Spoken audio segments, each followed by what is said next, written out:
학군이 사실 크게 의미가 없어질 수 있다. 그것은 명확해요. 김미경의 리부트. 네, 김미경 원장님은 없지만 저희끼리 얘기 나누고 있습니다. 네. 네. 이 영상을 그대로 또 링크를 보내드리겠습니다. 네. 아, 네. 댓글을 달아주시겠죠. 심사임당님은 네 이렇게 좀 이렇게 공유도 해주셨더라고요. 네. 미경이 누나. 네. 네. 2부에도 공지해드릴게요. 네. 저희가 김미경의 리부트 5권 준비했습니다. 여러분께 선물로 드릴 거고요. 유튜브 다독다독에 오셔서 댓글 남겨주시면 댓글 좋아요 가장 많이 받은 분 5분을 뽑아서 와우. 네. 네. 김미경의 리부트 선물해 드릴게요. 네. 네. 자, 저희 1부 마지막에 네. 이제 2가지 정도 2부에서 나눠보자 이야기를 했었는데요. 첫 번째가 제가 이제 빠숑님께 궁금한 거. 책에서 김미경 원장님은 이제 학군이 사실 크게 의미가 없어질 수 있다. 코로나 이후는 전부 다 이제 온라인 교육으로 갈 거다라고 이제 예상을 하시는 것 같아요. 근데 그 점에 대해서 이제 부동산 전문가이신 빠숑님은 어떻게 생각하시는지가 좀 궁금했거든요. 네. 네. 그것은 명확해요. 그러니까 부동산을 모르시는 분이시잖아요. 제가 방송 나가서도 전혀 모르시더라고요. 네. 그래서 이제 그 부분들은 드렸었는데 이 책이 나온 다음에 제가 그 프로그램 나가서 아마 그 다음엔 조금 생각이 달라지실 거라고 생각을 해요. 그러니까 이제 이게 온라인이 오프라인을 대체할 수 없는 경우들이 있어요. 대부분 이게 입지 얘기를 텐데 이게 이제 온라인으로 할 수 있는 것들이 있고 오프라인으로 할 수가 있는 것들이 있는데 학원은 온라인으로 할 수 있죠. 과외가 아닌 이상. 예. 근데 그 과외 같은 그러니까 그 학원 온라인 교육 같은 경우는 이미 있었어요. 그러니까 이제 메가 스터디가 나왔을 때부터 이미 있었던 것들이잖아요. 그래서 거의 지방에서도 강남 대치동에서 하는 학원 이제 강남구에서 하는 그런 양질의 교육들을 온라인으로 받을 수 있었죠. 그렇기 때문에 학원 문제들 같은 경우는 이게 큰 영향은 없어요. 지금. 그러니까 이제 그 직접 학원 가서 들을 수 없는 것 그거 빼고는 다음에 다 똑같은데 학교는 온라인으로 대처가 안 돼요. 이게 지금 온라인으로 좀 한시적으로 하고 있긴 하지만 이렇게 갈 수가 없거든요. 왜냐면 학교라는 존재가 필요하기 때문에 이건 한시적으로 아마 방법을 찾을 겁니다. 아마. 그렇죠? 예. 그래서 결국은 이 학원보다도 학교 문제가 있을 텐데 학교가 평가받는 기준은 딱 하나입니다. 상급 학교에 좋은 학교를 얼마나 많이 보냈느냐거든요. 그러니까 예를 들어서 중학교는 특목고를 얼마나 많이 보냈느냐이고 궁극적으로 고등학교가 제일 중요한데 서울대를 가장 많이 몇 명 보냈느냐. 이게 판단할 텐데 그거는 오프라인에서 결정하는 것들이지 온라인에서 결정하는 게 아니잖아요. 그러니까 결국은 오히려 학군의 중요도가 떨어진다라는 말은 맞는데 원래 학군이 셌던 지역들에 대한 프리미엄이나 가치는 더 올라갈 거예요. 왜냐하면 학생 수가 줄기 때문에. 그러니까 여기서는 코로나 때문이 아니라 학생 수가 줄기 때문에 학군에 대한 프리미엄이 떨어질 텐데 과거보다는 예전 같은 경우는 그냥 초품화만 되더라도 학군 프리미엄이 남았었는데 지금은 고등학교가 양질의 고등학교에 되는 것들이죠. 그런 것들은 뭐 대치동, 뭐 목동, 중계동 남을 거고요. 그 외에는 다 비슷 이렇게 되는 것들이죠. 그러니까 오히려 그런 식으로 해석하는 게 맞을 것 같고요.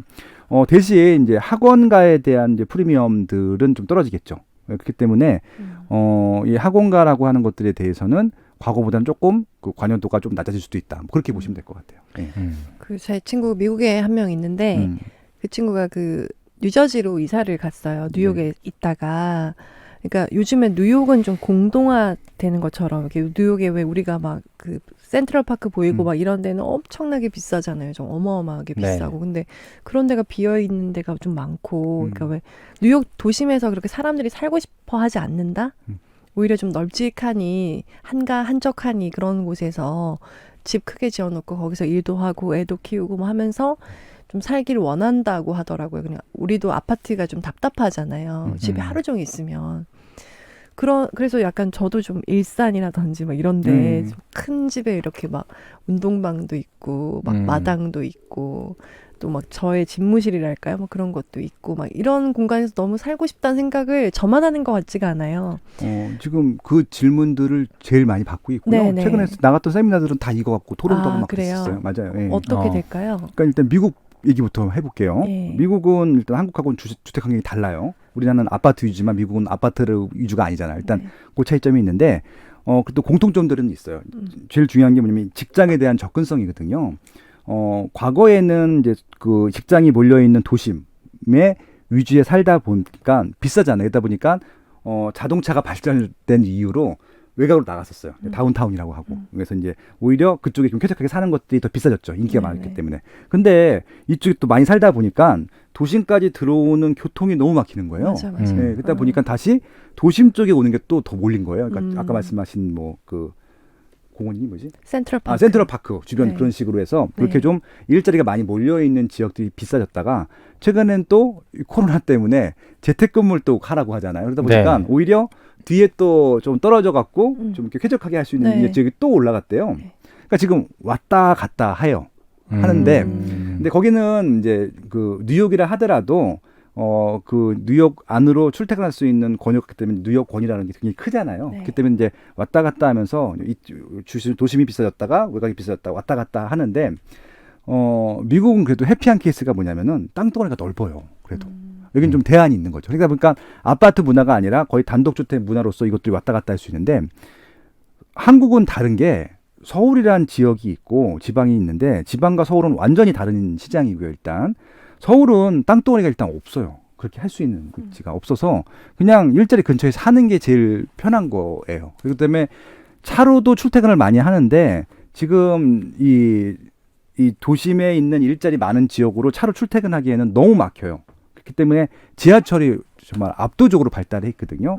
아마 저도 일부러 지하철을 타고 다니는 이유 중에 하나가 빠른 시간 내에 갈 수 있기 때문에 그렇게 하고 있는데 결국은 이게 왔다 갔다 할 수 있을 만큼 선택의 대안이 많아야 되는데 선택의 대안이 일단 한국은 없어요. 그러니까 외곽으로 빠져야 되는데 일산으로 빠져야 되는데 일산에서 강남까지 출퇴근하는 건 지금 너무 힘들어요. 재택을 하니까. 그러니까 재택을 할 수 있는데 네네. 재택을 할 수 있는 수요만큼만 증가하는 것들인데 그게 절대 다수가 아니라는 거예요.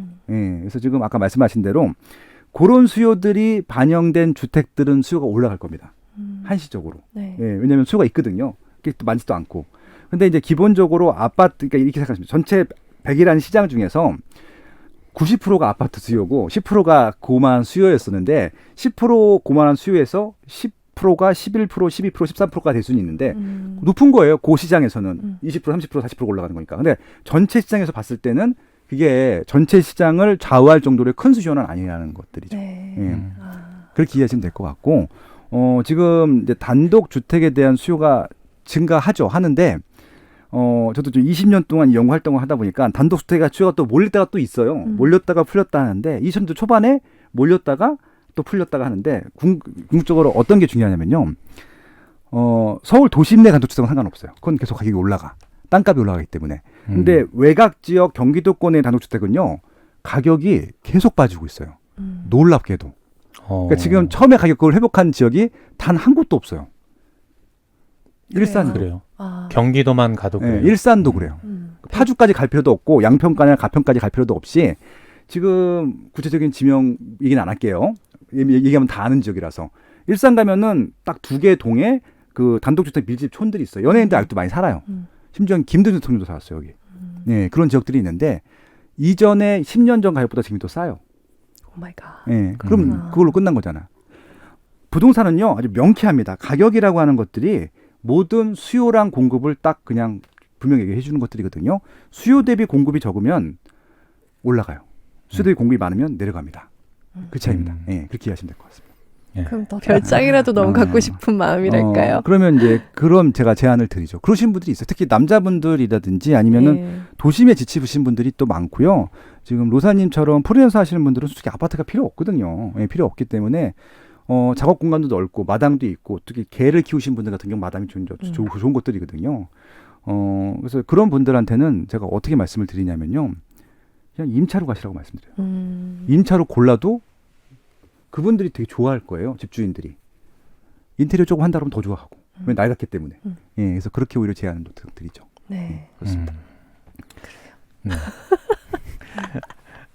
책에 사실 큰 비중을 차지하는 내용은 아니었고 네. 아, 근데 이 근데, 부분이 되게 저도 궁금했어요. 궁금해가지고 그러니까 그리고 질문 하나 또 드렸는데. 덧보태고 싶은 게 뭐냐면은 이게 이제 오프라인이 있어요. 오프라인도 포기를 하면 안 될 것 같아요. 제 생각에는. 그렇죠. 예. 예, 왜냐하면은 이 코로나 사태라고 하는 것들이 이렇게 무조건 다 그러니까 뭐 언택이나 온택으로만 가는 것은 아닐 것 같고요. 네. 원상복구는 아니지겠지만 좀 잠잠해지거나 조금 그래도 야외 활동이 조금 지금보다는 좀 원활하게 될 타이밍이 분명히 오긴 올 것 같거든요. 그쵸. 어떤 형태든지 간에. 네. 이렇게 가게 되면요. 이게 만약에 2년, 3년 가게 되면요. 그냥 집단 감염이 될 것 같아요. 제 생각에는.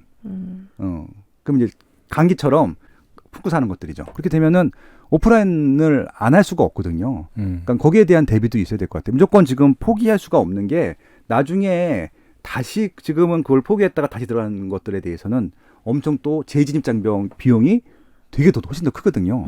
그런 부분들도 항상 염두를 하셔야 돼요. 그러니까 이게 지금 피해를 보는 것들에 대해서 손절매를 할 수도 있죠. 또 대안이 있다라고 하면. 근데 이제 이것들을 손절매하고 다음에 다시 선택하지 않을 거면 손절매해서 상관은 없는데 다시 해야 되는 것들이면 다른 방법들이 필요한 것들입니다. 아까 로사님 말씀하신 대로 안전을 고려한 다른 형태로 운영하는 것도 방법이 될 수 있을 것 같고요. 아무튼 여러 가지 고민이 필요하긴 할 텐데 무조건 다 손을 띄는 것들은 또 그건 또 오히려 또 더 나쁜 상황을 야구할 수도 있는 것들이어서 항상 미래 5년 후 10년을 그러니까 집을 살 때도 항상 5년 후 10년 후를 바라보고 사라고 말씀을 드리는데 지금은 당장 답이 안 보여도 5년 후 10년 후에는 답이 보이는 것들이 있어요. 예를 들어서 GTX 지금 A노선 착공을 해갖고 2023년에 개통하기로 했다가 25년 됐다가 27년까지 또 밀렸는데 밀리긴 하는데 개통이 되잖아요. 그러면은 그렇게 지금 살기 싫었던 파주 운정도 가시권에 들어오는 거예요. 강남까지 출출하는데 20분밖에 안 걸리니까. 그러니까 네. 그런 부분들인 거죠. 그러니까 지금 당장은 안 보이지만 뭐 그런 부분들에 대해서도 오프라인 쪽 측면에서도 아마 필요할 것 같거든요. 왜냐면은 편의점은 필요하잖아요. 그러니까 이제 다른 슈퍼마켓이나 마트에서 배송시킬 수 있지만 편의점은 가야 되는 것들이기 때문에 그런 것들이 굉장히 사소한 것들이 많을 것 같거든요. 김밥 천국도 마찬가지일 것 같고 담배 파는 데도 마찬가지일 것 같고 그래서 이게 단순하게 그냥 무조건 전환만 시키는 게 중요한 것이 아니라 5년 후 10년 후에도 이게 필요 있을까 없을까도 한번 고민해보는 그런 것들도 필요할 것 같아요. 네. 네. 그래서 더 머리가 아프실 것 같아요. 네. 내가 지금 당장은 너무 힘든데 이게 좀 전략적인 사고를 하겠다고. 근데 당장 지금 생계가 필요하신 분들은 뭔가 해야 돼요. 방법은 없어요. 그냥 넉넉고 있으면 안 되거든요. 아까 드림님께서 말씀하신 대로 아니 이게 유지 비용만으로도 돈이 계속 나가야 되는 경우가 있잖아요. 가게 같은 경우는 월세가 200씩 나가야 되는데 매출은 빵이야. 이거는 갖고 있을 이유가 없죠. 그렇게 되면은 상장 몇 개월 동안 집주인 사정 봐줄 것도 아니고 그렇잖아요. 그 집주인한테도 그건 답답하니 집주인도 그게 생계라고 하면은 서로 힘든 거잖아요. 그러니까 그렇죠. 뭔가 조금 다른 일을 하는 게 맞죠. 아르바이트라도 하는 게 맞는 것들이고 아까 말씀하신 대로 여러 가지 뭐 투잡이든 쓰리잡이든 아니면 진짜 알바든 뭐든 하는 게 맞는 것들이죠. 예. 네.